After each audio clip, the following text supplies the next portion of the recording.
ready. Just relax and enjoy the ride. In crowd, 815, in crowd, 815, in crowd, 815, in crowd, 815, 815. Vandalism, Tom, in bathroom stalls, it's gotten really, really rare now that we all have smartphones.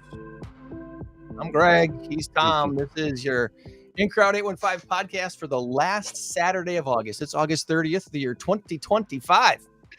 It is the latest it has ever been in the history of the world. Absolutely. Is that right? Happy Labor Day weekend, my friend. Well, the kids used to, yes, you too. The kids used to throw toilet paper wads up on the ceiling and they would stick up there and then you'd have to get a broom and knock them down. Well, it's a little difficult with the phone. The phone doesn't stick up there. So I think that's why vandalism is down. There's some positives. There's some positives to this thing of having the phone constantly stuck to our hands and our eyeballs. That's true. We've got a pretty decent show, I think, for you, and the person probably still sleeping next to you. So maybe give them a little nudge and say, "Hey, Greg and Tom are talking. Time to listen to one word for you, buddy. One word for you. Micah. One word. Yep, Micah. Did you see Adam Schefter's post? I did not. So I heard about it. I heard that he had posted something. I don't know what it was. When the announcement was made, his post basically read, Micah Packers has signed with the Green Bay Packers. he was so excited. His autocorrect probably corrected Parsons to Packers, and he didn't take time to correct it because he wanted to get it out so fast. Wow, that's funny. That's hilarious. I'm not ripping on Adam Schefter. I'm just... God no. He's so good at what he does. He's wonderful. I like him. Of all of the people in news media, sports, whatever, Adam Schefter is one I really, really, really like. Yes. So no, of course not. And here's what I saw. Friday night. No, it had to have been Thursday night. Thursday night. Saturday morning. Thursday night.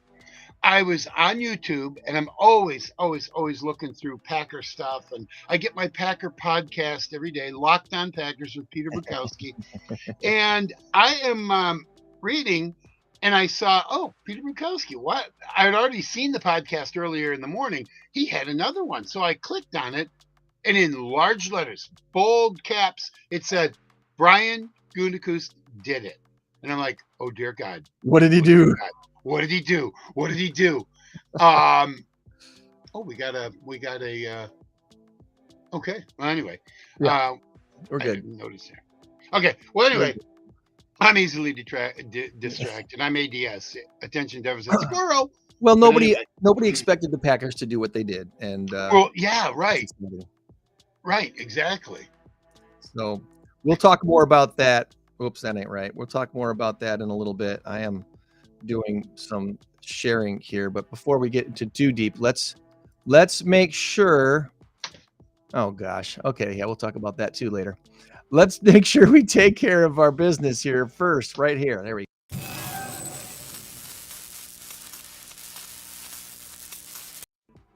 go. Our big number of the week this week, our current race to 10 has me in the lead by a score of 4-5, and our big number this week is 370.4. I don't throw decimal points in very often, Tom. No, you don't. You said 4-5. You meant 4-3. 4-3. I'm in the lead 4-3. Trying to throw Tom off with a decimal point this week. How about that? Well, got a 50-50 shot at it, so I already sent mine in, by the way. I got your guess. College or Cracker Barrel is the answer for our big number of the week this week. So put your guess in the comments, in the chat, if you will. And we're not going to talk to this guy who's trying to sell us podcast promotion help. I'm getting more spam. I'm getting so much spam stuff lately, Tom. It's really funny. I think it's a girl, by the way. I don't know who that is. Afsana Yasmin. Yeah. Thanks, Afsana. Have a nice day. If she's real, she might be AI. With you. She might be even AI. We don't know. Yeah, it probably is. So, well, at least AY.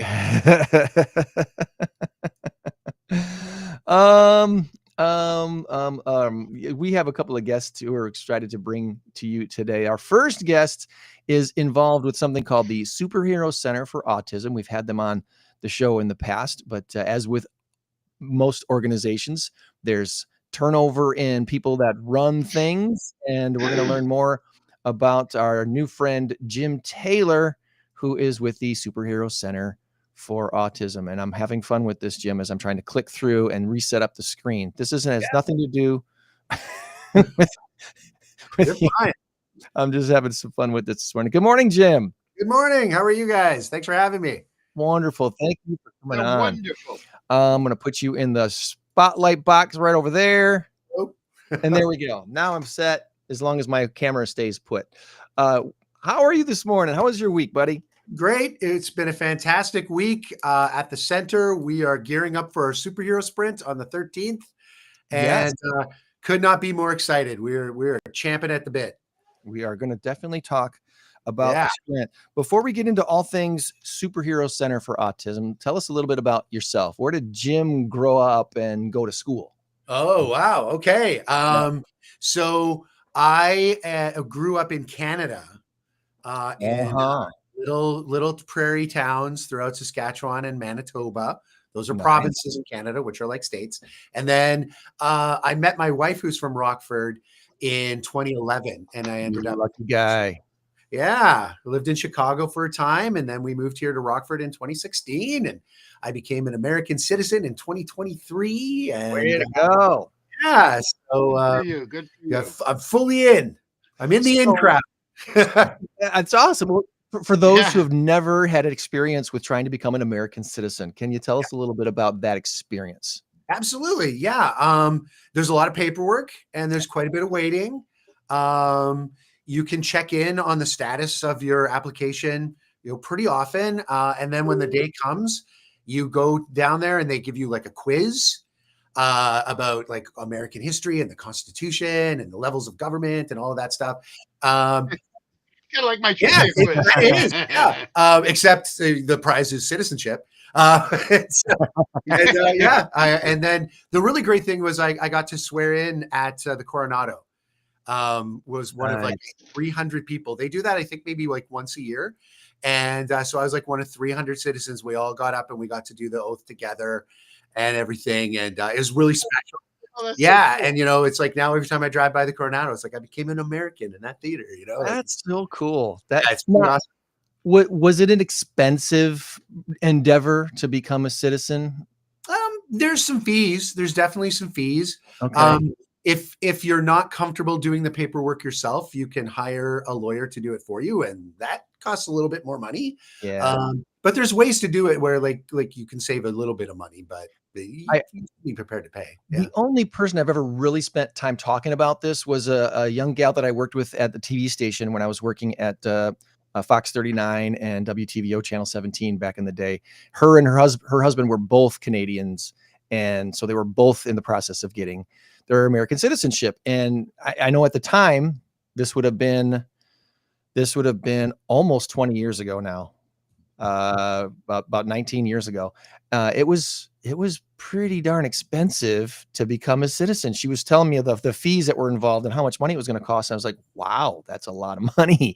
But they were determined to become American citizens and stay here. So I was just curious if any of that's changed, or if you had any comments about that. I guess probably more expensive now than it would be 20 years ago. Just given inflation and everything. Yeah. I mean, well, just paperwork costs and administration costs. There's like a registration fee you have to pay, and and of course, once you get the citizenship, then there's I wanted my passport super fast, so I spent a little bit extra money getting that. I speak for myself and myself only, and I'm sure many will join me. Thank you for doing it. Oh, well, it was important for me to do it and be a citizen and have the paperwork and absolutely. And it's a wonderful country. I mean, we got our issues, but it's a wonderful country. So now, do you get to go back to Canada? Did you have to give up? In America, you can't have dual citizenship, at least not to my knowledge, unless you're a military person. You can actually have dual citizenship with Canada. There are some countries where you Okay. can do it, Okay. and Canada is one of them, which is nice because I'm a very proud Canadian as well as being a proud American. So I didn't want to give up Yeah. my citizenship that way either. So that kind of gives me the best of both worlds, and I can kind of travel between the All two right. countries. Yeah. I was going to say you can freely travel back and forth. Now you have to have your passport, of Yes, course, I right? like to carry both just Yeah. to be on the safe side. You know. Mhm. Yeah. Cool. Yeah. Well, thank you All for right. enlightening us and educating us on that. As far as work goes, what's been your career arc, and then what led you to get involved with the Superhero Center? Wow, great question. So I actually started out doing comedy and theater, All right. and then that kind of fell into children's television, and I did that for a while. I met my wife, who's from Rockford, when I was on a cruise ship doing comedy with the Second City Comedy Theater. Nice. Yeah, and then Mhm. and then when I came here, where there's a smattering of comedians and people in the city that I'm kind of connected to. I do go up on stage every once in a while and try stand up, or if there's an opportunity to do improv, I'll do a little of that. But Okay. mostly these days, I'm focused on my writing, which I do mostly with Northwest Quarterly magazine. I'm the Oh, managing editor for Northwest Quarterly. We've got a lovely small team. We go all throughout the region, meeting interesting people, highlighting local businesses and events and things like that. And it's a very, very gratifying job to have. it's a beautiful magazine. You have a great photographers, and then of course the writing is always great. So I love it when I'm in a space wherever I go somewhere and I'm in a waiting space and they have that laying out there. Like, oh, Thank good. you. I haven't flipped through the latest issue yet. I'm glad it's here. I can check things out. It's a Yeah. great publication. Very, Thanks. very We're really proud of it. And we're so happy to be able to kind of be a positive voice in the community as well. absolutely, Yeah. absolutely. So when most people that I've met that have been involved with the Superhero Center is they've had a child, or they have a child that is autistic, and they find themselves looking for guidance, looking for some support, and that's where the Superhero Center seems to come into most people's lives. Where did you have experience with autism prior to having your own children? Yes. So my younger brother Paul Okay. is also has autism. Of course, back then the resources that were available were quite different. The understanding of autism was much, much different back then. So it's a Oh yeah. very, Oh very yeah. different and kind of environment today, an atmosphere today. And that was sort of one of the fears I had when my own son was diagnosed. Is I had kind of seen the struggle my own parents had gone through as advocates for my brother, who's also nonverbal, and kind of thought, oh, this is going to be a really tough road. And it certainly is challenging, and it definitely is. It can be very, very difficult for a lot of our families. But when I came to the Superhero Center, the very first thing I saw was happy families, all interacting with one another, friends with one another. And I still think to this day, that's the best service we provide, that when a new parent or a new family comes in, there's, like you said, they're scared.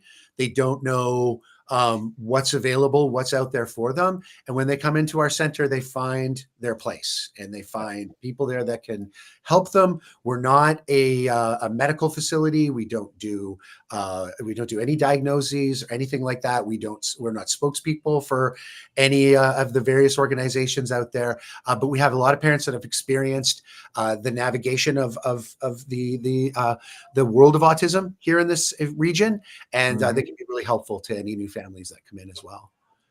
Yeah. Yeah. Shared experiences makes things so much less anxious. I mean, it Yes. really takes a lot of that off your plate. It's like, oh, Yeah. they've experienced this too, and they've experienced this too, and Yeah. here's what they tried that didn't work. Let's not do that. Let's And you can see your I children play alongside each other and be like, oh, my son does that as well. What do you do for that? And things like that. It's really great. Yeah. Well, the term like-minded people, I don't necessarily like that because it kind of leads to groupthink, but like-minded people meaning other kids with autism, parents with kids with autism. You can all get together and feel Yes. safe and share your Yeah. stories. And I can learn a little from you. You can learn a little from me. We can learn a little from that guy Yeah. there. And I think it's the safe space that really, really, really Yes. helps. And so two parents can sit over there while the kids are talking and playing and have a cup of coffee and just feel Shared something experiences. again. It's a shared experience. Yeah. Shared in there. experiences. Yeah. Absolutely. Yeah. Yeah. Completely different. I know, but my oldest sister, mentally Mhm. challenged from birth. I grew up with it. I grew up with her being at about a 5-year-old level, and she lives at Milestone, and they do wonderful work with her. And I'm her guardian, and so I have had experience with that for a lot of years. You'll have to guess how old I am. Whole lot of years. But anyway, so I get it. I kind of Yeah. understand it. a And little bit. because autism is often wrapped with other types of special needs, we do welcome a lot of Yeah. families to our Mhm. center that maybe their child, the autism is not the most prominent need. But you know, they're there, they're sharing the same kind of experiences that we do. So we open our doors to anyone who But needs us. Right, but it is the most prominent need for that Yes. family. And I don't, well, yeah, you could be, the kids in Ethiopia don't have any food. Don't tell me that. I know they, yeah, fine, whatever. I'm worried about getting food for my kids right now on my table. But the other thing too is, and I don't like when people do this, they used to do this. They would lump everybody together. Up, special needs, put them Yes. over there with all the other kids who are at this level, this level, this level, this level. And no, there are different levels. It's called a Yeah. spectrum.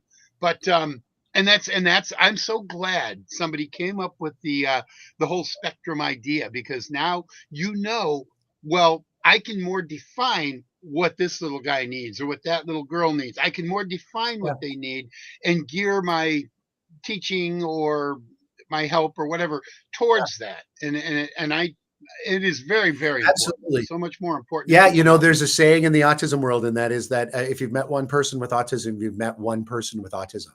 There's a variety of needs, a variety of strengths, a variety of levels of need, and so we do our best to serve everyone. And it's exactly like you say; the journey is different for everyone. Absolutely. Want to bring up the on the screen here the website for superherocenter.org, the website for the Superhero Center for Autism. And you also mentioned that you got this event coming up, so we're going to bring that up on the screen here in a little bit as well. When it comes to resources that are available at the Superhero Center, what do you find that people need the most, use the most, and is there an expense involved with the stuff that is available to families? Sure. So the first, I'll address the expense first. Every single event that we hold, if it's not affiliated with anybody else, it's just our event, it will be free pretty much every time. And that's kind of an important thing for us, so that our families can kind of come and experience our center and the things that we offer. I think that one of the things our families really look for is experiences for their child and experiences for their family. So one of the things that we do is we offer sensory events, typically during the holiday seasons, so to coincide with the holidays. So for example, during Christmas, we'll hold a sensory Santa event where Santa will come into our center. Everybody kind of signs up for a slot to come in and visit Santa, and they can have their photo taken in their child's own time and in their child's own way. You know, for a lot of our families, taking a child to a mall to see Santa, it's just not viable. It's not something they can do. So this gives them that opportunity to get that photo that's so important and to get that interaction with Santa. And our Santa's amazing. He just kind of follows the kids around. My son, the photos with him in the ball pit that we have, because he just loves the ball pit. That's where he wanted the photo. So, and we do that for Easter. And we also have some other events throughout the summer as well. We have a summer bash out in Rockford or Rockton where everybody goes swimming and stuff. We also have a lot of support groups, although they're not really support groups. They're more sort of gathering events.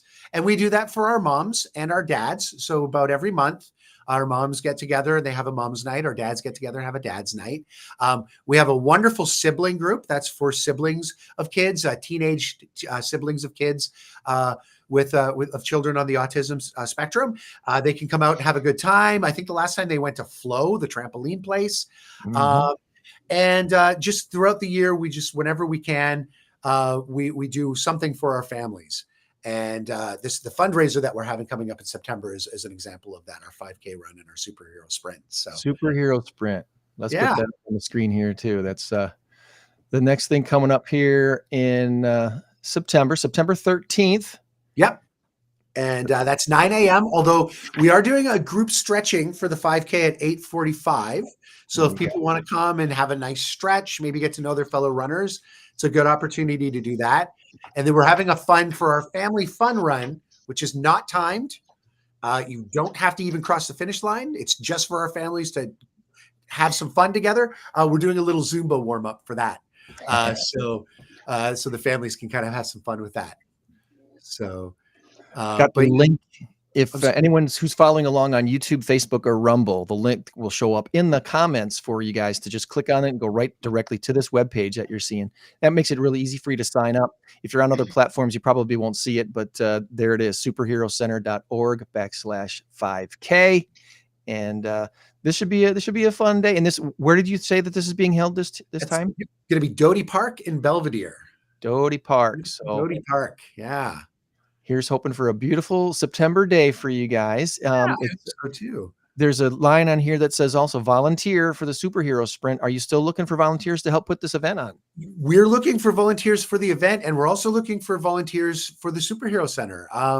We have a wonderful volunteer program. We've got just an amazing volunteer coordinator, and our volunteers just mostly at the center, they're kind of there to run our open gyms or to help out during our events. For the superhero sprint, there's going to be people handing out water, guiding people to the various places, helping with parking, cheering people on. It's going to be a great event, whether you're a volunteer or a runner or just a spectator. It's going to be a lot of fun. Nice. Good deal. So there's events coming up. There's a lot of different things that you can be plugging into. There's your application form to fill out. Yeah. Very simple thing to let people know what your experiences are, when you're available.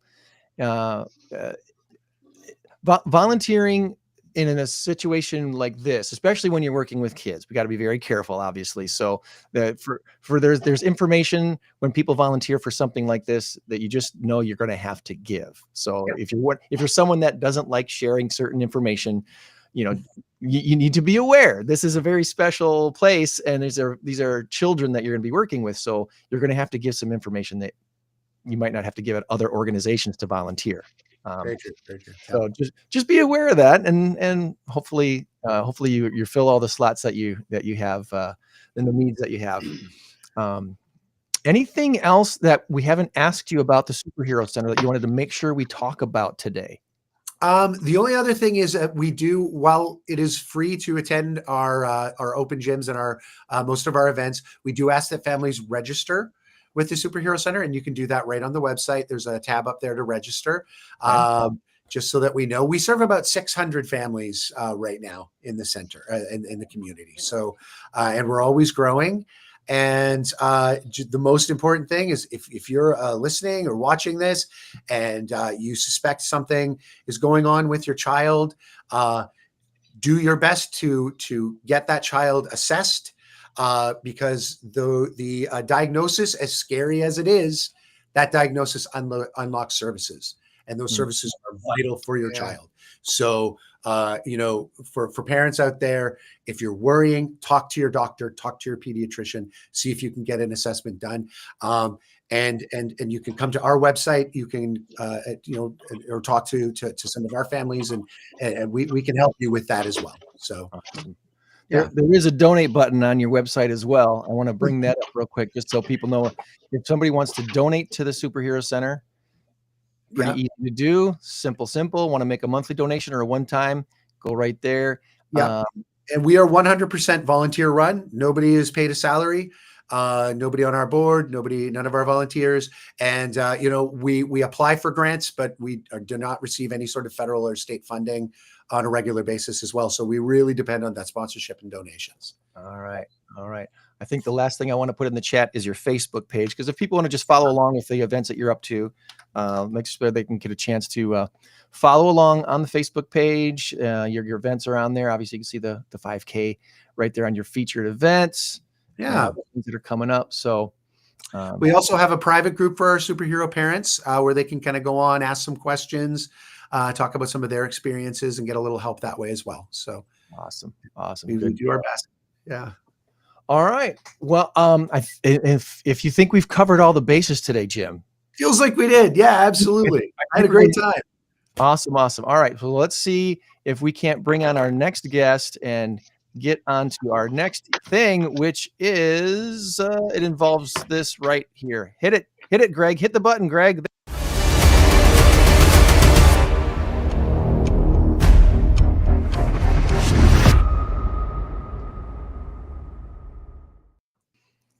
It's time for some trivia, and Mark Henderson is joining us this morning. Good morning, Mark. Good morning, guys. Good to see you. Thanks for having me on.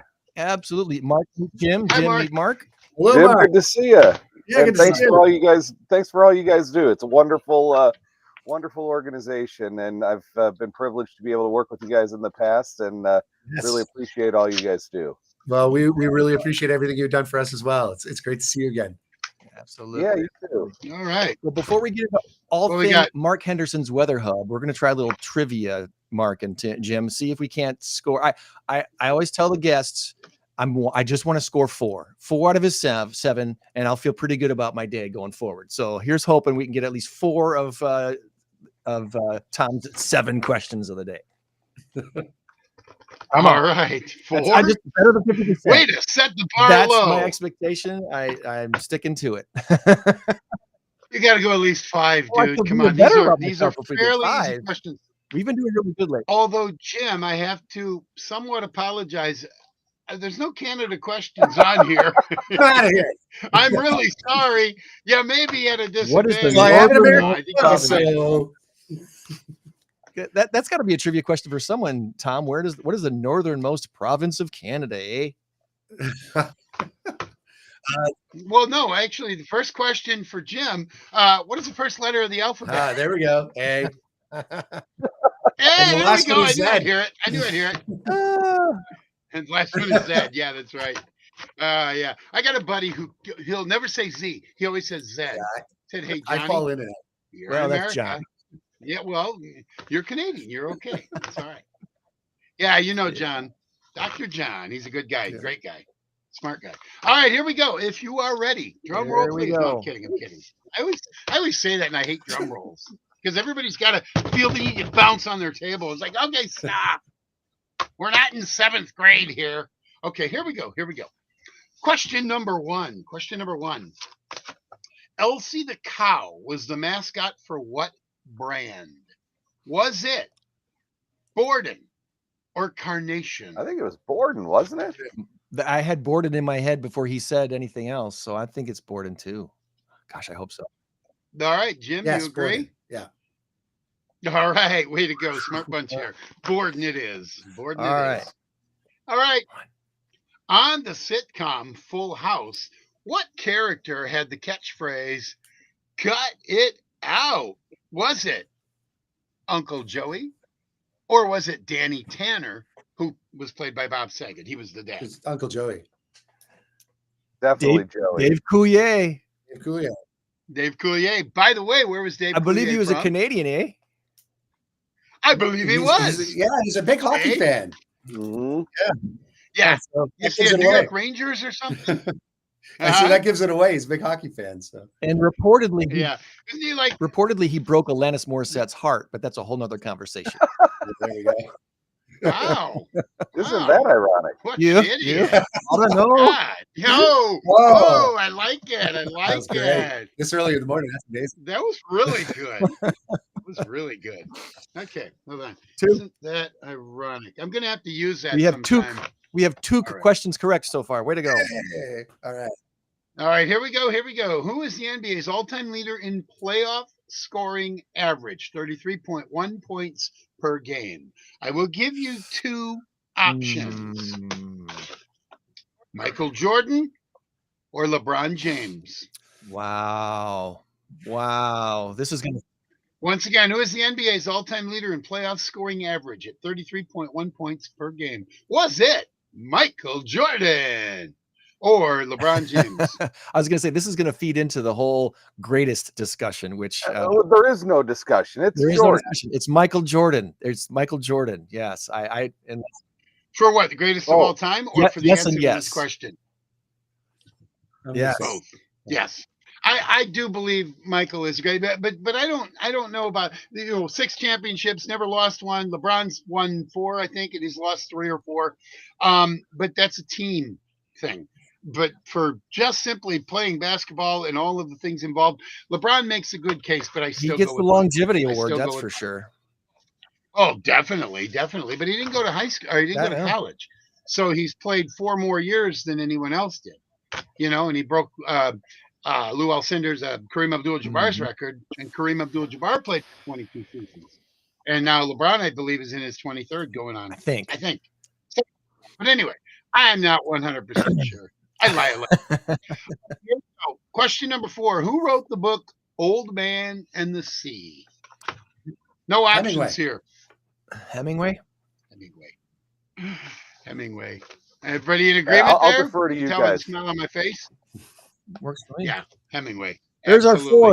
our 4. You know what? Well, Greg, there's your 4. You can opt out now if you need And to. I just killed the bug who's been flying around my microphone this whole show. All right, sorry. Wow. It's one of God's little creatures, Oh, these stupid little bugs. All right.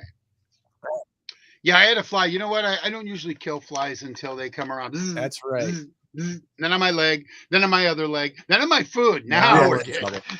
Boom. Now we're done. That's it. You go on my food. We're done. All right, here we go. Question number 5. This leader in farm equipment and implements began in 1837 in Grand Detour, Illinois. What is the farm implement company? I know it's like the easiest question ever. John Deere. John Deere. Look at that. The guy from Canada gets it. I love it. Yeah, they have John Deere in Canada too. Down near Dixon, Grand Detour? Yep. It's just before you hit Dixon. Like a museum thing or something. There's a there's a John Deere museum, and the other day I went. Was that it? Yeah. I was actually going through John Deere. It's like, really?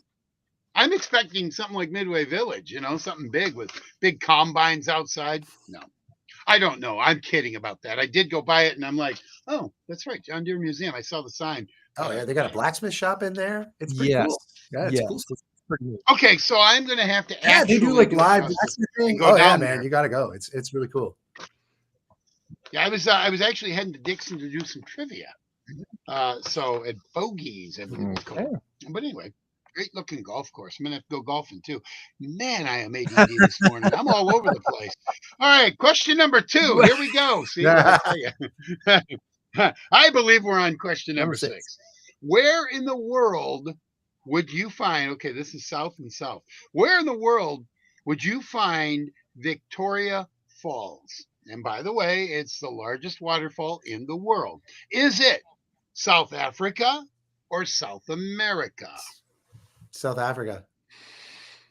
Is it South Africa? I was going to go Africa or South America, but South and South. I'm glad you gave me choices because I thought it was going to be Australia at first. So I think I'm going to go with South Africa as well. Here's hoping. His response was quite quick, and wow, here I'm going like, oh, I'm so sorry, I don't have any Canadian questions for you. I guess I did have one, Dave Coulier, but yeah, South America. South Africa. I mean, South Africa. Wow. It's at the Zambezi River, and it's right by Zambia and Zimbabwe. It's a lot of Z's there. A lot of Zeds. Must take a lot of naps there. A lot of Zeds. A lot of Zeds. That's right. Zed. I forgot. Okay, final question. You guys are dangerously close to going 7-0. We've had that happen only twice. This all year. Time. Only twice. Look at that, Mark. Mark and I are both doing this in unison. I'm really hoping you get this, and I know you're going to because I deliberately made it easy because it has to do with my Green Bay Packers. Sorry, Mark. Are you a Bear fan by chance? I am representing the Cincinnati Bengals. Bengals. He's a Bengals fan. Oh, the Bengals. You and Alex Gary. I don't know if you know Alex. You do know Alex. Alex and I, we did our sports show before Greg and I did our show on ROK. And we would go back and forth with the Cincinnati Bengals and Alex. And he's a little bit stubborn. I say that with love. Alex is a great guy, a good friend, but he just couldn't. Marvin Lewis, the greatest coach of all time. No, buddy. He had seven chances at winning a playoff game and lost them all. He was 0-7 in the playoffs. That's not a great coach. Not ideal. I digress. Okay. Micah Parsons, the newest member of the Green Bay Packers. Look at that. Look at all that. Oh, baby. He's excited to be a Packer. Shares the distinction of having 12 sacks in each of his first 4 seasons in the NFL. What other Packer does he share this with? Well, they called him the Minister of Defense. Oh, I like your thinking here. You guys might be on your way to 7-0. Does Jim and Mark remember his name? Reggie White. Yes. Reggie White. I have a picture the Minister of Defense. my oldest son on stage with Reggie White. And it's hilarious because obviously Reggie, huge. And my son at the time was probably 11, maybe 12. Yeah. David and Goliath. Amazing. That is also, I actually spoke to Reggie. It was over the phone. I was producing the Charlie and Suzanne show on ROK. And Reggie was our guest. Wow. And it was because him and his wife were in Milwaukee. They were doing they had a kids, like a youth center. And this was not long before he passed away. And I got to call him, or he called in. He called in on our news line. And I said, Mr. White, it is my absolute pleasure to talk to you. I said, God first, then family, then the Green Bay Packers. And he laughed. He goes, that is so good. I'm so glad to hear that. And then I said, I just want to say, I love what you do for the community. I love what you do for the Packers. You are my hero. He goes, thank you very much. I remember the conversation like it happened yesterday. That was my one shining moment. If any Bears fans want to have a player to dislike the most in history, it should be Reggie White, because he's the guy that have transformed the Green Bay Packers. It wasn't Brett Favre. Yes, Brett Favre came and eventually did what he did. But had Reggie White not agreed to go to Green Bay, we'd still be probably the bottom of the NFC North. You know what threw this an interesting story. You know what threw him over the top? Mike Holmgren left a message on his answer machine. Reggie, this is God. I want you to go to Green Bay. Like, oh my God. Wow. That's true. And I think he just laughed and said, you know what? I'm doing it.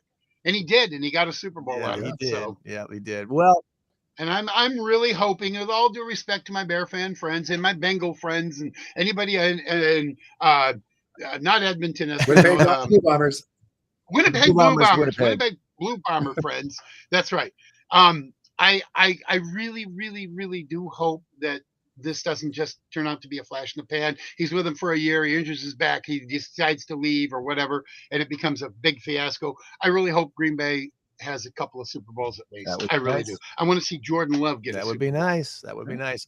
Well, Jim Taylor, not of the Green Bay Packers. Is there anything else you'd like to say as a parting word to our folks who are watching or in the 815?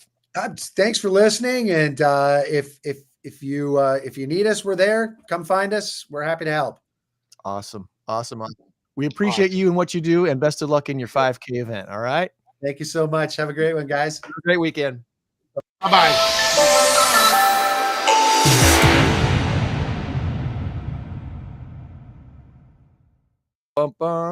I thought I put this on the screen. Oh, there it is. I was going to put this on the screen, Mark. Look at this. Look at this guy. That's a better look than the camera. We just leave that up the whole time, right? Yeah, that's fine. Mark Henderson spent just a few years anyway over on one of the TV stations here in the 815, and recently launched Mark Henderson's Weather Hub, which I'm going to guess something, Mark, and you can please correct me if I'm wrong. Okay. I'm just going to completely guess here. The outpouring of love and support towards you these last few months has been nothing short of wow, remarkable, right?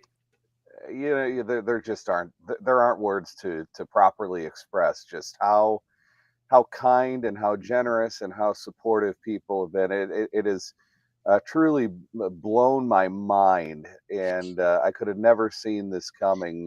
But I just want everybody to know just how much it's meant that people have really guided me through what was one of the tougher times in my professional life. So, and now here we are, and we're having fun. So, and excited to see where we can go with this. And now you're back on the big time with the big podcast. Yeah, absolutely. I mean, this is the pinnacle right here. Try not to let it get to your head there too much. If I retired today, I would say I'm going out on top. That's right. Well, technically on the side. Fair Greg's enough, on top there. But I'm on the bottom. What's that all about? I gotta say, I really feel for you, because more than once in my career, I've left a broadcast situation where I did not get to do like a final farewell show. Yeah. It was just you're done. Today was your last day, and the gut punch that was happened. It happened to me twice. Yeah. The second time wasn't as bad, to be quite honest with you, but that first time, because I really thought that where I was going to be the career that I retired from. So I think I can empathize completely with you on that, where you just got called in and said, today you're done. And yeah. Oh, I can empathize as well. My first go around at ROK, my second go around, which ended COVID knocked us out. Yeah. You and I, Greg.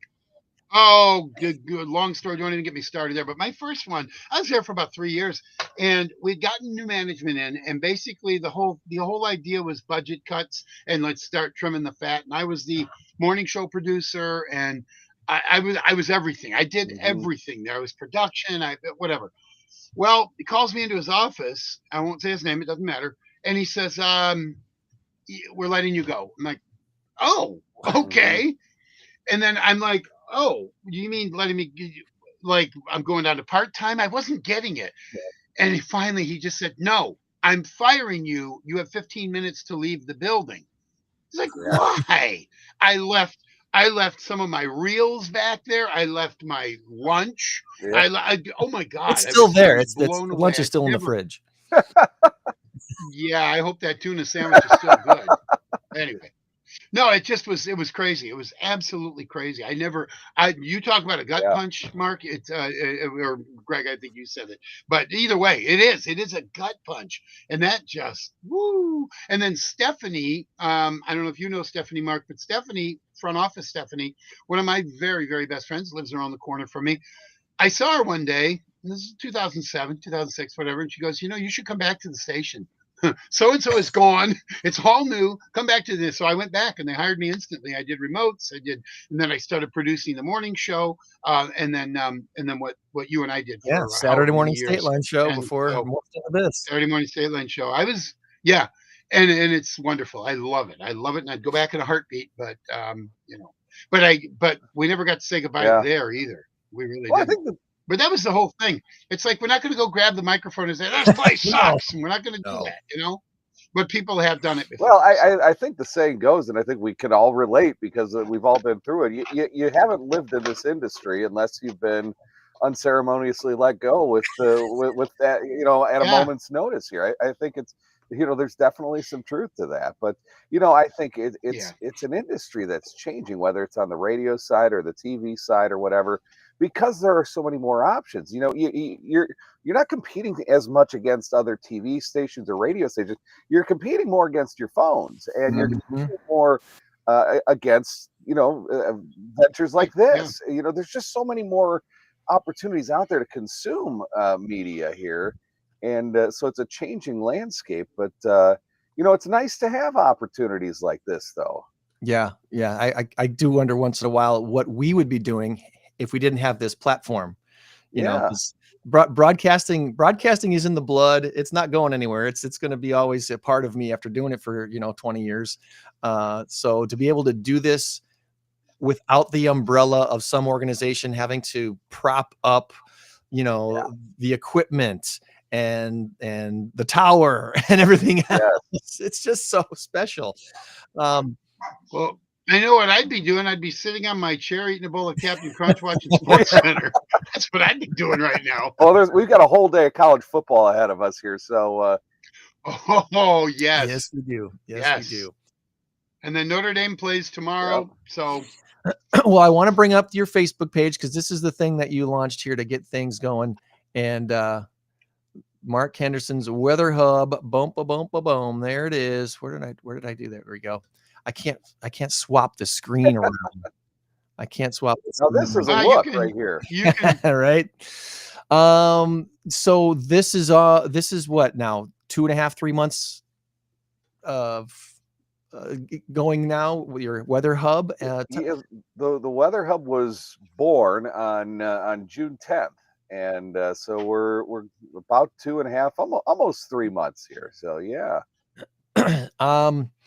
What now that you've had some time to get your feet back under you, right? You get it's like, okay, I'm back on my feet here. What kind of plans do you have for Mark Henderson's Weather Hub?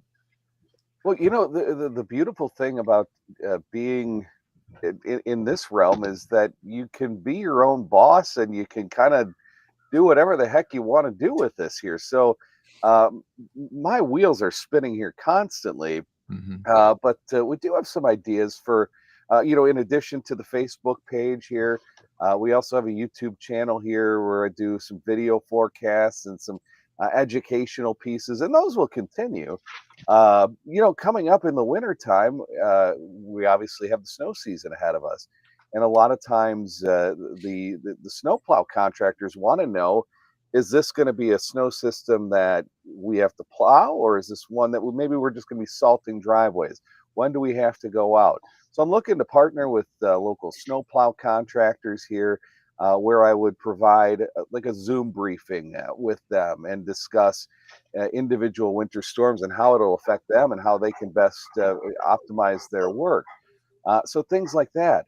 I'm looking at partnering with local businesses and organizations if they have an event coming up, much like the Superhero Center, the 5K. If they have want some, planning, weather planning, some logistical planning on that side, or if they want their event promoted here, we'll do go out and shoot a video preview here and promote the event. Really, the sky's the limit, and honestly, it's some of the best ideas I've gotten from people have been just having conversations. In fact, Greg, at one of the events, one of the in-crowd networking events here, it wasn't this one, but it might have been the last one. Somebody said, "Have you ever thought about teaming up with local brides or wedding planners to help them plan?" The weather for their wedding day? I said, I never would have thought about that. And so those are some interesting opportunities. The great thing is that I can set my own schedule. I can work when I want, as long as I'm providing the information that people need. I can do that, and then the rest of it, the sky's the limit. Welcome to Ken and Tammy's wedding day forecast. Yeah. Here's what we're looking at for this Saturday, folks. Maybe I'll become ordained and I'll become an officiant too. You never know. Why not? It's gonna rain champagne tonight. Hey, I've got one for you.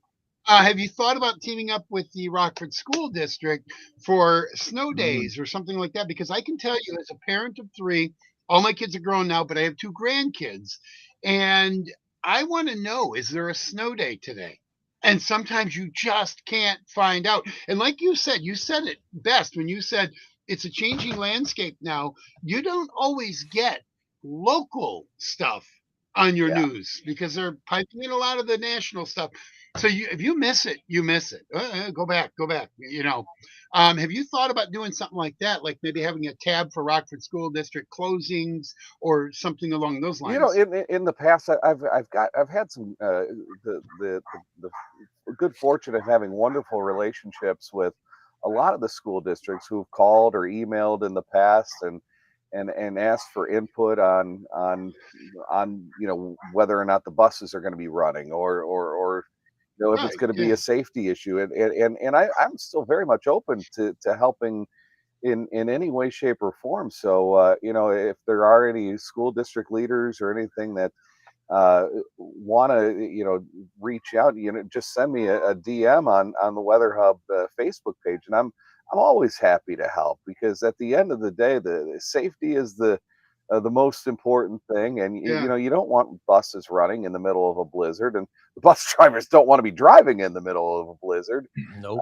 That's for sure. So No. it's one of those things. I'm happy to help however I can. So and the good thing is like you said, is that you can't get local everywhere every day. The nice thing is if you don't watch at 5, 6, or 10 o'clock, the stuff that we're posting, it's going to live on Facebook or on Instagram or whatever forever. And so you can get your weather content whenever you need here, and you're not confined to just small windows in time. That is nice. That is nice. Well, we kind of jumped into this whole thing really quick, and we should probably back up a little bit and start like we normally do. Cats over there having fun. We need to learn a little bit about Mark Henderson. Where did you actually grow up, Mark? Where did you go to school, and what was your background before you come to Rockford? Yeah, so I grew up in Schaumburg, so not too far, just down the road. Went to high school there. Went to college in Northwest Indiana, a small school called Valparaiso University, or Valpo as it's commonly known. Okay, what was your high Valpo? school mascot Yep. first? The Schaumburg Saxons. It was Okay. yeah.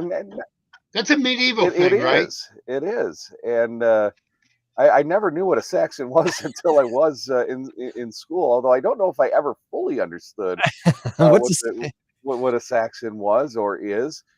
It took me 10 years to figure out what an ERAB was after moving to Rockford. Yeah. Yeah. So Yeah. you were a Saxon in high school, and you went to Valpo. What's the Valparaiso mascot? they were the Crusaders. So it was almost the exact same as a Saxon. You've been medieval your whole schooling career. Yes. Now Valpo right. has become the Beacons in the last 5 years or so. But Okay. I went to Valpo. I grew up in the suburbs of Chicago. Tom Skilling from WGN was the icon of weather. That's what got me into being interested in the weather, was watching Tom Skilling every night. And when I was WGN, yeah. and when I was doing my college, making the rounds doing college visits, somebody at Valpo in the meteorology department said, "We have a really good relationship with Tom Skilling at WGN, and we have a nice little internship program with them." And I was sold right then and there. I said, "Where do I sign?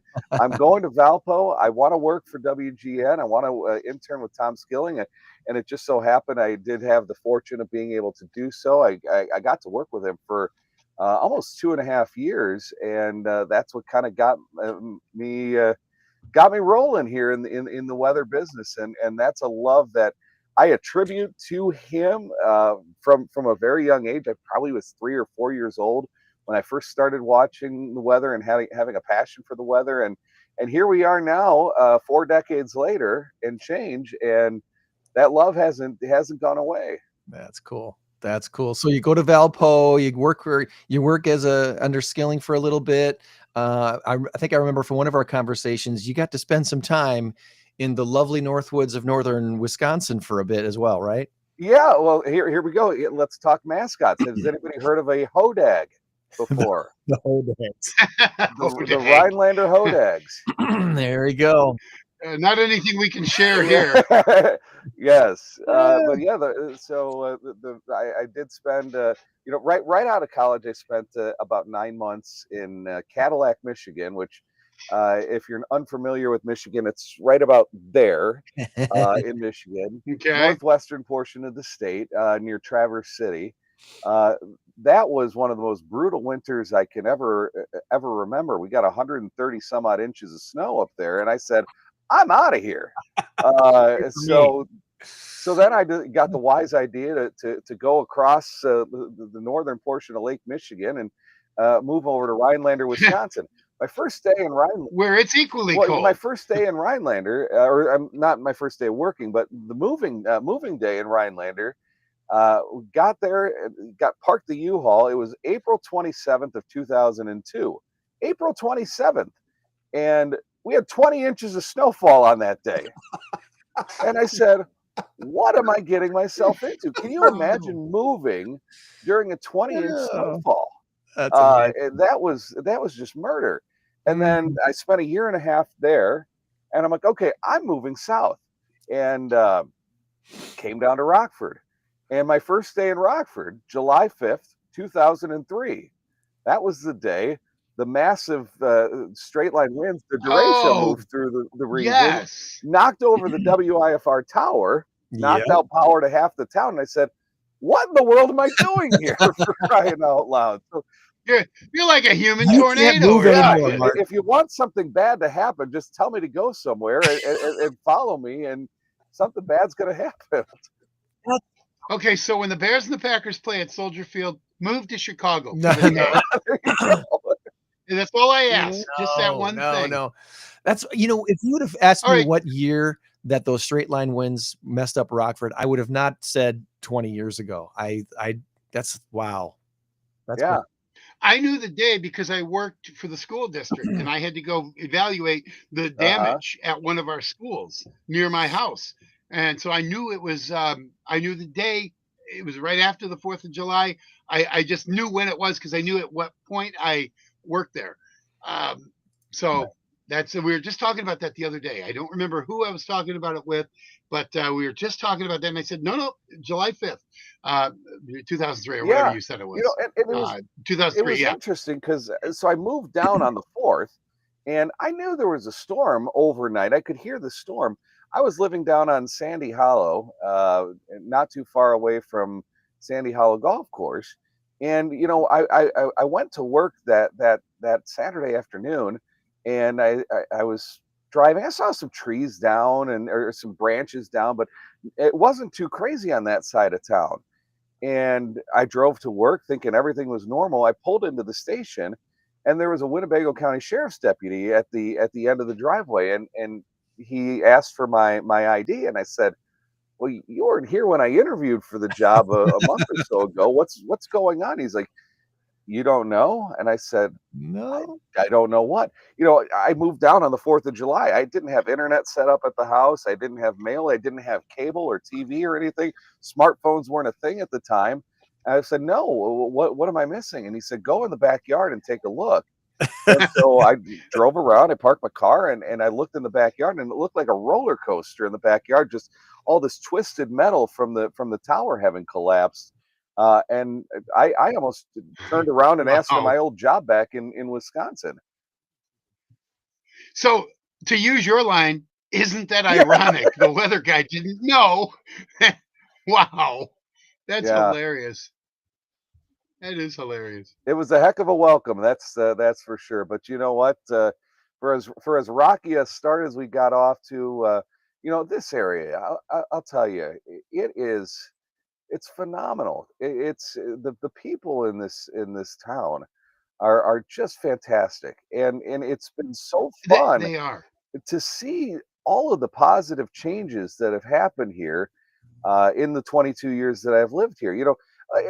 You guys Yeah. know this is a market where people don't tend to stick around very long. They come in, they put in their year or two, and they move up to Madison, or they move up to Milwaukee, or they move on to Chicago. And when I got here in 2003, that was my goal. Yeah. My goal was to eventually be the next Tom Skilling, or come as close as you can to being Right. Right. the next. But things have changed. I met my wife here. We have two daughters, and we've moved around a little bit within the area, and now we're up in Rockton, where the kids are thriving in their schools, and I wouldn't change it for the world. This has become home.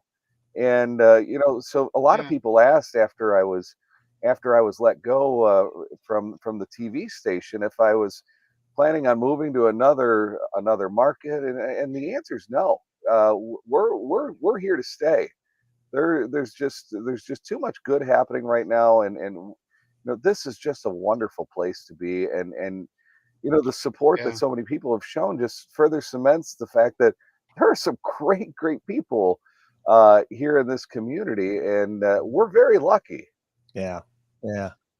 I think what happens is people remember Rockford 20, 30, Yeah. 40 years ago. We had the desegregation lawsuit. We had all kinds of stuff. The school districts were in A mess. It was a mess. disarray. It was a mess. There were a lot of Sure. bad things. Well, give us credit, because I say we. I don't know what I've done, but I mean, the city leaders and everybody have put a lot of effort into it, beautifying the city, keeping the streets clean. I think Mayor McNamara has done a very, very good job. I do think he's done a good job. But I do a lot of trivia stuff around town, and I will do some fundraiser type stuff. It's always packed. We have a lot of people that come and help fundraise. It's amazing. You can fit 60, 70, 80 people into a place to do trivia. Something that you can just grab your phone and go, oh, what's the capital of California? Yeah. But no, you're going to come in, you're going to support autism, or you're going to support NAMI, or you're going to support somebody who has got a overabundance of medical bills or something like that. And I think that is so wonderful. You're exactly right. Spot on with that. Yeah. Oh, but I got to ask before we go on. I just saw your cup. How did you become a Bengals fan? That's a great question, and most would probably question my sanity, and I still question my sanity to this day. So long story short, so I'll say I grew up a Bear fan, having grown up in the suburbs of Chicago, and I still do like the Bears. I don't hold the angst and the hatred for the Packers. Never did, and never could really understand it. Good. You guys Good. tormented us for so long, and but you know what? It's well deserved. But anyways, so my brother, my younger brother, he got a job when he graduated college. He also went to Valpo. He got a job working for GE Aviation down in Cincinnati, and this would have been in 2003, 2004. And at that time, 2004, it was right after the Cubs had gone to the NLCS, and it was the Bartman year. And so it was still really hard to get tickets to go see the Cubs at Wrigley. So my dad and I, we decided, hey, why don't we go down to Cincinnati? Let's catch a Cubs Reds series down in Cincinnati. It's easier to get tickets. The tickets are cheaper, and we could go visit my brother for the weekend. So we did that. And we had the time of our lives watching. We went to the Friday, Saturday, and then the Sunday afternoon Cubs Reds game. The Cubs Reds game on the Sunday afternoon was winding down, and it just so happened the Bengals were playing on Sunday night. And the stadiums are literally right next to one another. And so my brother said, "Do you want to go to the Bengals game tonight?" Why the heck not, right? We're here. Let's go. We're here. We're not going back until Monday. So we just decided it's fine. So we bought some tickets off of scalpers, and down there, the Bengals tickets are not in high demand. So we got tickets, I think, for 25 or 30 bucks. And we went there, we did the tailgate thing, and we had the time of our lives. And so the next year we went down, and it just so happened the Bengals were in town the same weekend that the Cubs were in town. And so we went to a Bengals game. So it turned out I would go to one Bengals game a year. Then it turned out I would go to two Bengals games a year, then three. And then eventually my brother became a season ticket holder, and I could go whenever I wanted. So so in my lifetime, I think I've been to 3 Bears games, because it's impossible to get tickets at Soldier Field. And I've probably been to 75, 80 Bengals games. And so that's kind of how it all evolved here over time. So I'm going to head down to Cincinnati, That is I amazing. think, in November to watch the Bears, and fingers crossed, knock on wood, going to make the pilgrimage up to Lambeau in October to see. Just hope Joe Burrow stays upright against Micah Parsons. All right, so I've got an interesting story here. My son and I, we did it last year. We took the grandkids, his 2 boys, to Green Bay and it was the second game of the year, the home opener for Green Bay against the Colts. We won 16-10. The boys had a great time. We went up there Friday morning, and we were there Friday, Saturday, Sunday, came back Monday. Trip of a lifetime. Well, my son and I are going to recreate this, but we're not taking the boys this time, just him and I, father-son thing. And we are going to Cincinnati on September 20th for the Cubs Reds game. and Cleveland on September 21st for the Packers. How about Browns. that? Oh, That's awesome. That's How Woo. about I'm that? hoping for a double win. But you know what? I'll take a Cub loss for a Packer win. I don't care. And I just got to say, for anybody here who, even if you're a Bear fan, you have to put on your bucket list making a trip to Lambeau. Say what you may hate the Packers Lambeau with is unbelievable. every ounce of your being, but you've got to go. It's just one of those things you just have to cross off your bucket list. Yeah. It is the holy grail. When I went to, it wasn't my first Packer game, but it was my first night Packer game. My wife, myself, my daughter, and her husband, we all went. And as I'm walking up the thing, and this is a Monday night game against the Bears, it was when Aaron Rodgers, one play Shea, broke his collarbone. Broke Aaron Rodgers' collarbone. Shea McClellan. Shea, yeah, Wow. yeah, one play Shea. And that was what he was known for. Anyway, he could have been a major talent. I think on any other team he could have done well. Anyway, we're walking up the steps, and I started walking slowly because I'm like, oh God, I got to take all this in. And I could see the lights, the halo. Yeah. It was a halo. I could see it, and I walk up there, and oh my God, I just stood there for a minute. My daughter's like, "Dad, move, move." I'm like, "Oh, I'm sorry." I get out my phone, and then like the typical Japanese tourist, you know, I'm like flipping pictures. That was amazing. That was an amazing night. And then of course they lost, and the bus trip we took was half Bear, half Packer fans. I got to say, Bear fans were awesome on the way home. Nobody gave anybody crap. I was all decked out in yellow. You got to spend a few hours in the bus with you, so you don't want to Packer mess with a hat. big guy named Tom. You don't want to do that. No, well, Tom was sleeping with a pair of headsets on. I wanted the world to go away. It was rainy and drizzly. It was in November, and I'm like, why did I do this? I wanted to see a victory, but anyway. Okay, Mark. One other thing, I got to ask this: are you in or out on Craig Counsell? I want him gone today. Ooh. He's already done with Craig Counsell. Well, the best thing that ever happened to the Brewers was getting rid of Craig Counsell. I'll tell you why. He's into this sabermetrics, and I'm watching these guys. He cannot manufacture runs. You're losing 2-1, 3-2, because you can't manufacture a run when you got the bases loaded.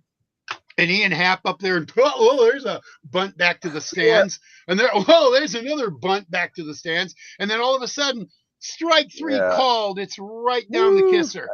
You do not know how to manage a ball team. You are too married to your sabermetrics, and you don't understand gut feeling. Yeah. Go away now. Because you look at what happened to the Brewers. They got Pat Murphy. Who's Pat Murphy? Really? Who's Pat Murphy? Well, he's the best coach in baseball right now. Apparently, he's got the best team in baseball, and I look for the Brewers to win. And the Brewers, I'm sorry, I'll be done with my rant in 10 seconds. The Brewers didn't win because they had Craig Counsell looking at it going, well, you know, he's 0 for 20, 0 for his last 27, but he's 10 for 15 against this pitcher. I'm going to go ahead and play Kyle Tucker. No, you don't play Kyle Tucker. You sit him on the bench, and you say, Kyle, when you learn how to hit. And that's the other thing. They don't know how to hit. They just swing. Seiya Suzuki called third strike. Ian Happ called third strike. Kyle Tucker called third strike. Okay, all right. I'm done with Craig Counsell. I don't know if I'm there yet. I certainly have questions, especially when it comes to like lineup construction. Why is Matt Shaw batting ninth every night? He's been the hottest hitter in baseball since the All-Star break, and you've got him buried down there batting ninth. Ian Happ has been struggling for the better part of the season. You got him hitting in the middle of the top. Fourth cleanup.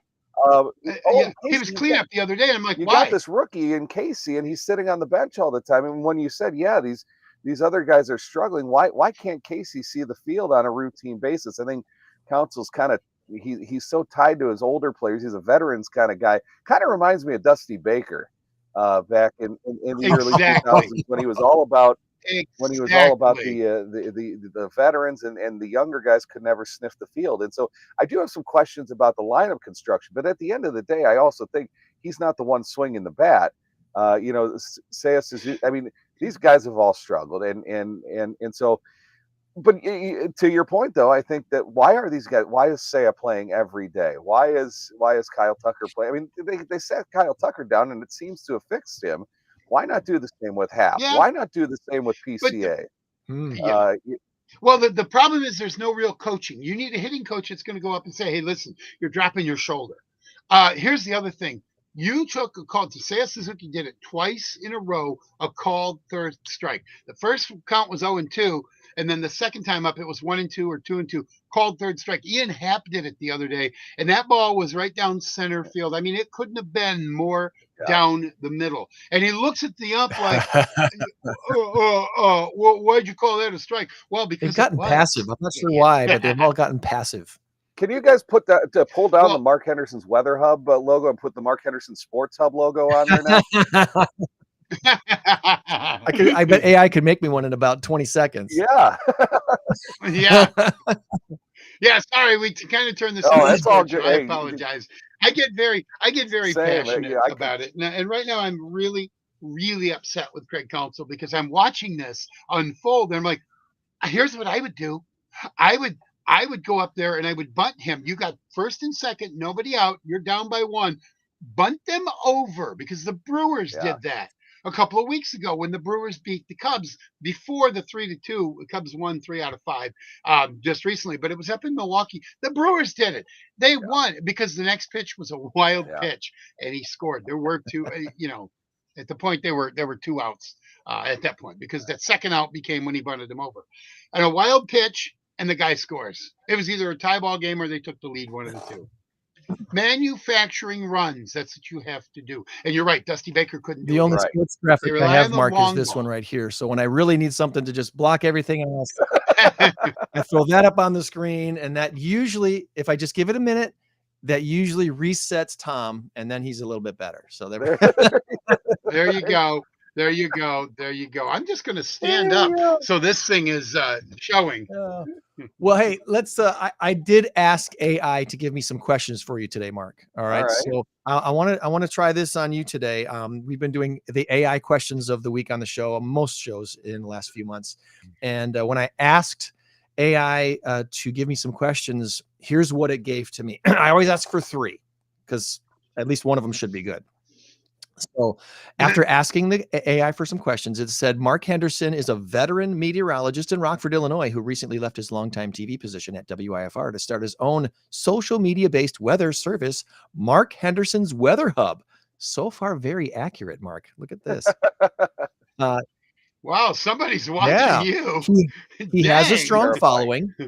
He has a strong following and is known for his accurate forecasts and real-time updates. Here are 3 good questions to ask Mark for your interview. Number 1, question about his new venture.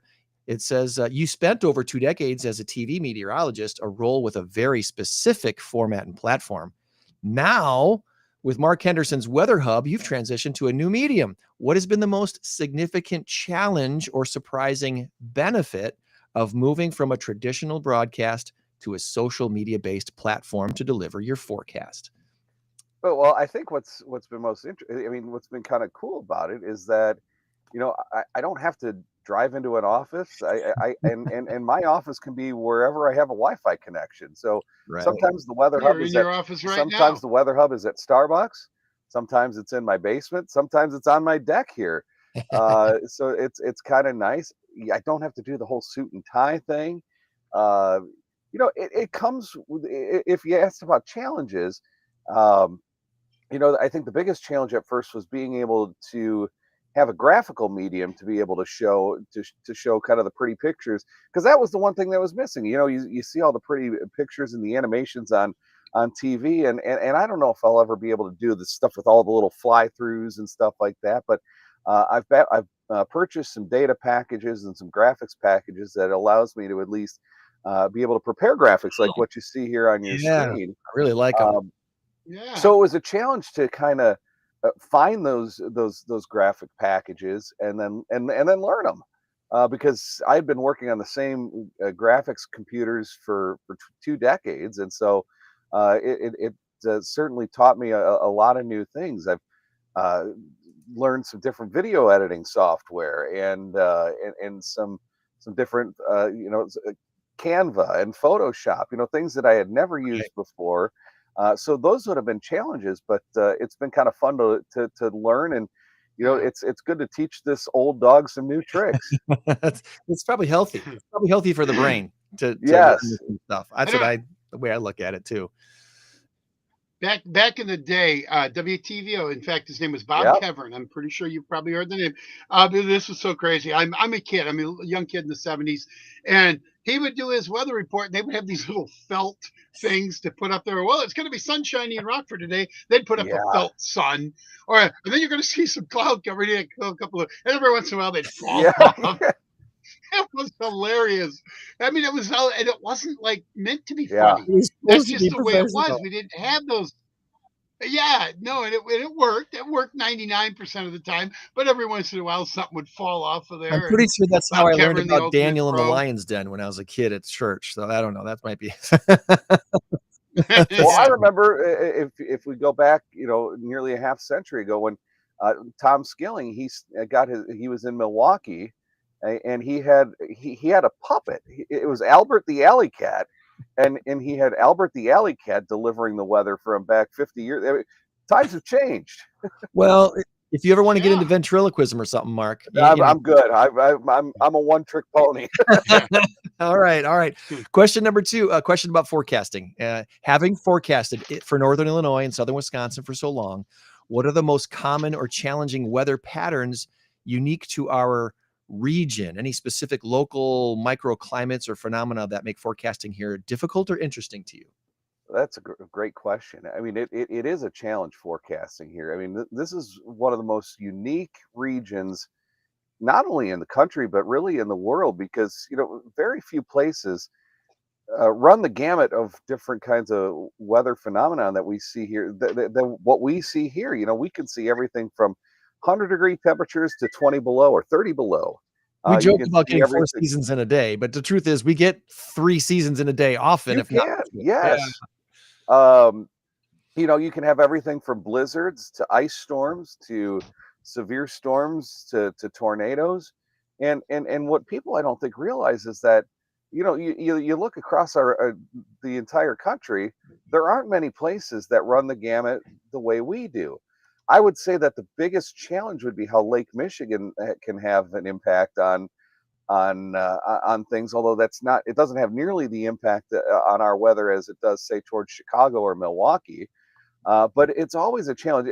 I would say the biggest challenge is forecasting winter events, especially those wintry events where, you're sitting right around that 32-degree mark, where you could be talking about, it could be a foot of snow if it stays at 30, 31. If it gets to 33, that 1 degree can turn that foot of snow to 2 inches of snow, and you end up having rain, or you get sleet or freezing rain that eats away at the snow. Those winter storm events where those temperatures are right around the freezing mark, those are without a doubt the ones that make you want to pull your hair out. And those absolutely offer the biggest challenge. We've been fortunate these last couple of years not to have too many of them. No. Couple of ice events, but nothing too major. Yeah. But I do feel that this winter is going to be different, but that's a different story for a different day. Yeah. Well, but get ready. Yeah. All right. Question number 3, question about the future of the hub here. You've quickly gained a large and loyal following for the Weather Hub. Where do you see this venture going in the next year or two? And do you hope to expand into other services, or is the goal to continue focusing on providing timely, reliable weather to the community through this platform? That's a great question, and I wish I could give you a clear and concrete answer. Too new, right? Too new still. The reality is this has been fun. And I never saw this coming. I didn't really even think about doing this. We were on vacation right after I was let go from the TV station, and we were in Washington D.C. and my wife asked me, "So, what are you going to do?" And I'm like, "Well, we're going to get back. We're going to look for a full-time job, and we'll see what happens."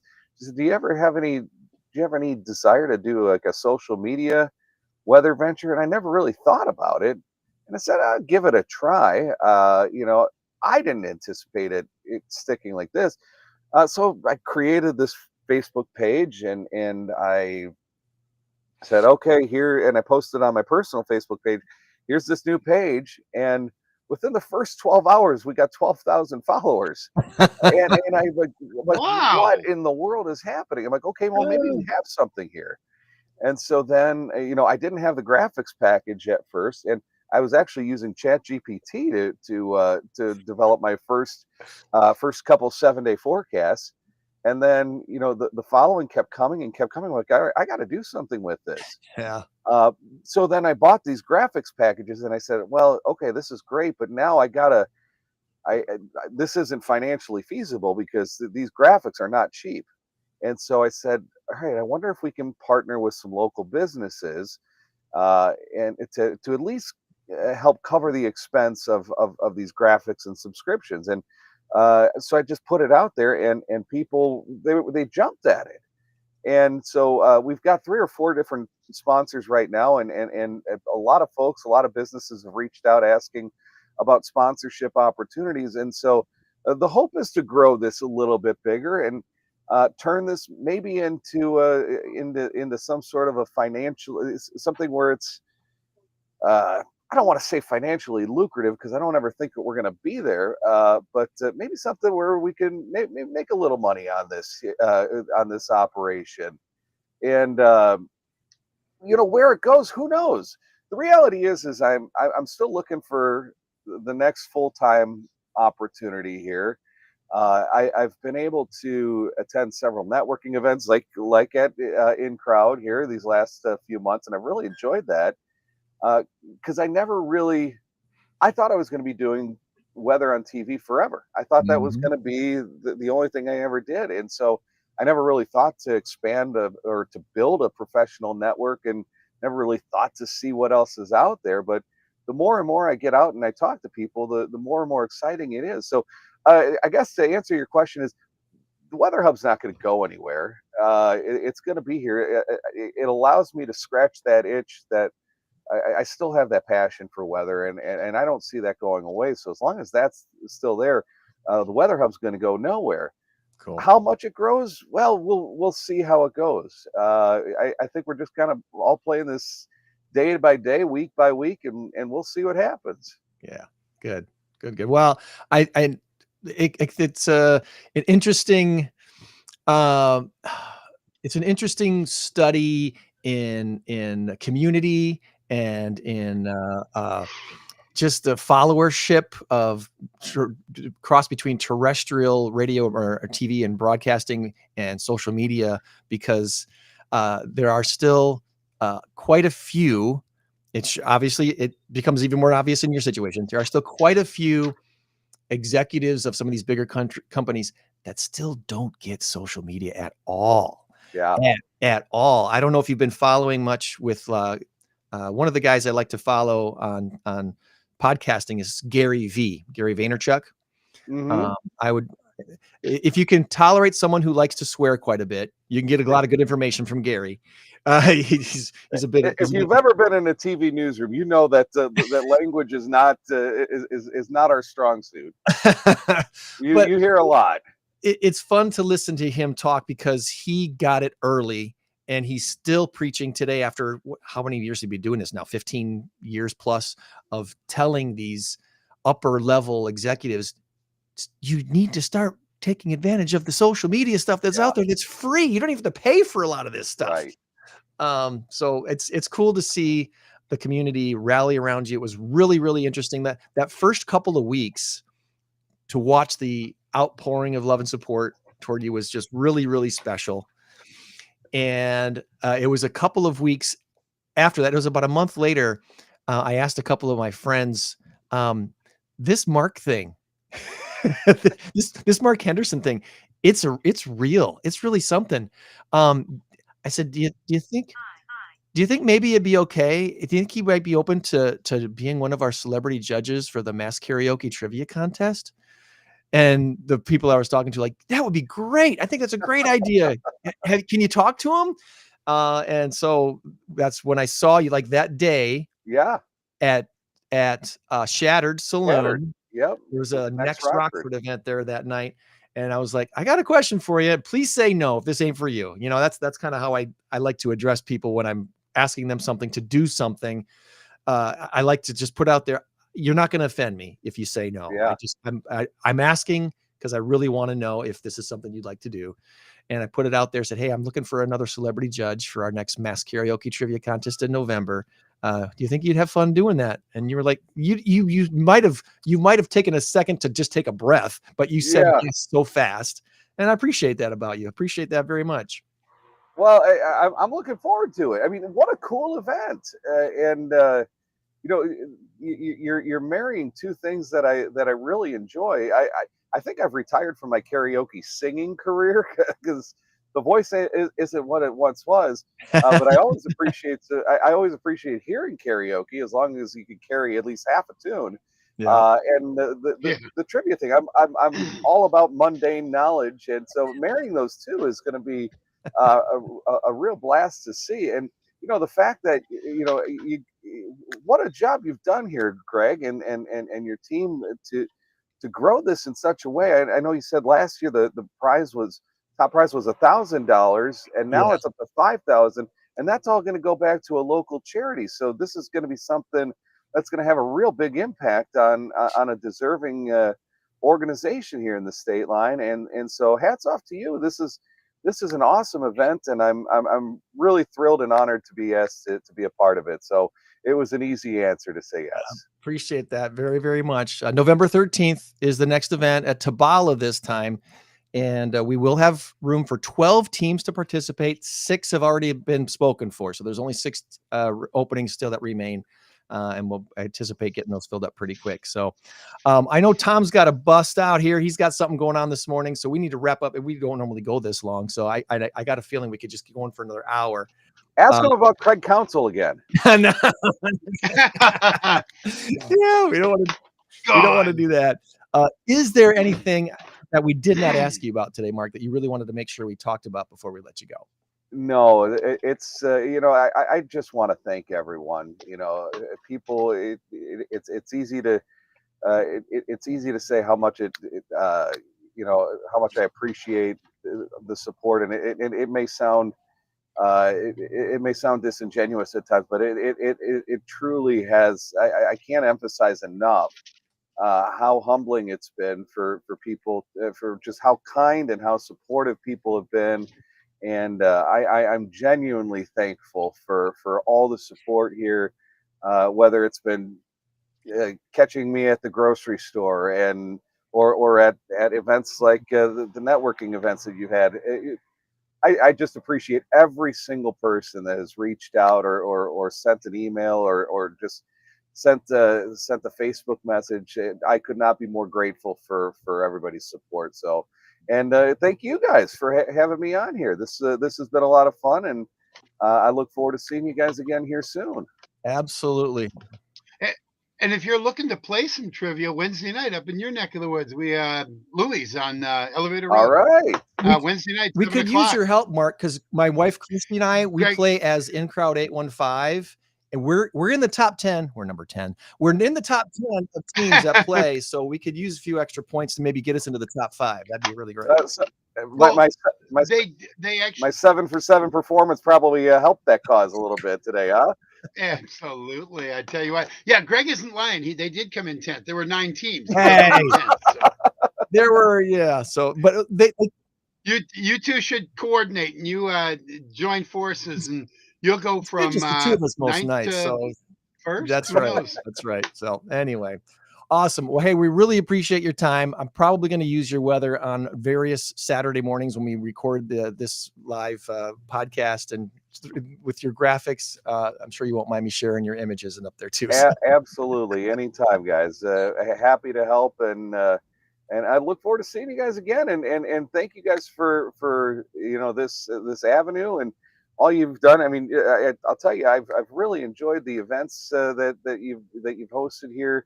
And look forward to attending them here in the future. I've met some wonderful people here, and it's been fun, and I look forward to doing that here in the future. So shout out to Addie and Tom BARNSTORMER for hosting us this week. Oh my goodness, that place is that something? That was cool. That was a very cool night. So BARNSTORMER Distillery, great place to have an event. And someday they'll have their own banquet hall facility built up there. You can have a wedding up there and bigger. I think I'm going to go fix myself one of those horseradish Bloody Marys right now with the vodka that I got there on Thursday night. That's pretty special. Pretty special. So, all right, buddy. Well, you have a great Labor Day weekend, and I'm sure we'll have you back on here in the near future especially to promote the November event again. Sounds great, guys. Thanks for having me. Thanks, Mark. Take care. All right.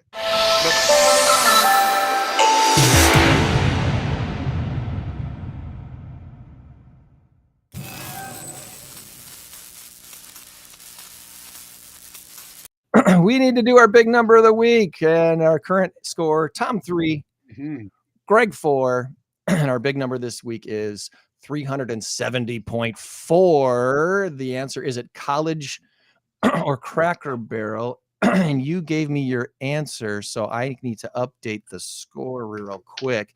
The first full weekend of college football is upon us, Tom.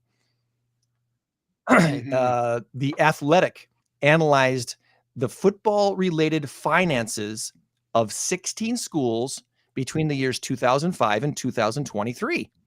Coaches' salaries surged during those years. Guess how much they surged by over those years?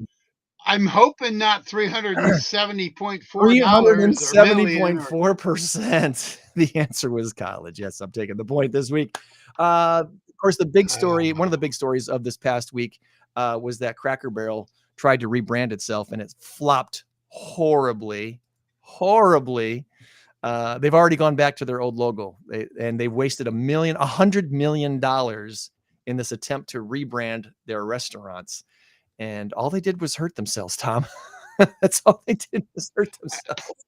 But the idea wasn't just let's do a new logo and this and that. The idea was driven by woke. Really kind of and there's your problem. That's what people were. Why? Why did you do it? Oh, because you're trying to be all inclusive. You're trying to be woke. How about just serve food? Yeah. And have some iconic, stuff on the walls, the John Deere stuff, the whatever. How about what I don't get, again, this goes back to the corporate think, is what I don't get is there's power in niche. There's power in niche marketing. When you decide you want to be all things to all people and you lose your niche, you often lose everything because now nobody cares about you anymore. Just ask Coca-Cola when they went to New Coke. What'd that last? Not even 6 months. Right. Learn the lesson. The 8 most powerful words. Roy H. Williams. If it isn't broke, don't. No, well, you're close. The 8 most powerful words. They go like this. The risk of insult is the price of clarity.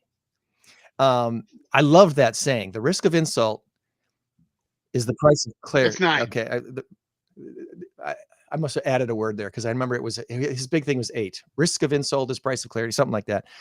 When you want to tell someone clearly something, especially when it's opinion based, you want to be clear.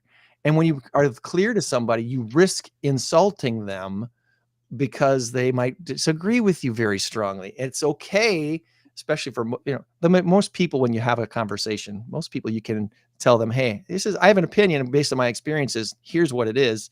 What's been your experience? Maybe you have something different." Let's not insult each other, but let's be clear. Let's be clear. Yeah. Anyway. Right. All right. We had a pretty good show today, Tom. Yeah, we did. With our Barnstormer Distillery event this week for In Crowd 815's networking group, we've now had over 200 unique individuals attend a networking group event over the last 2 years. And this year isn't even done yet.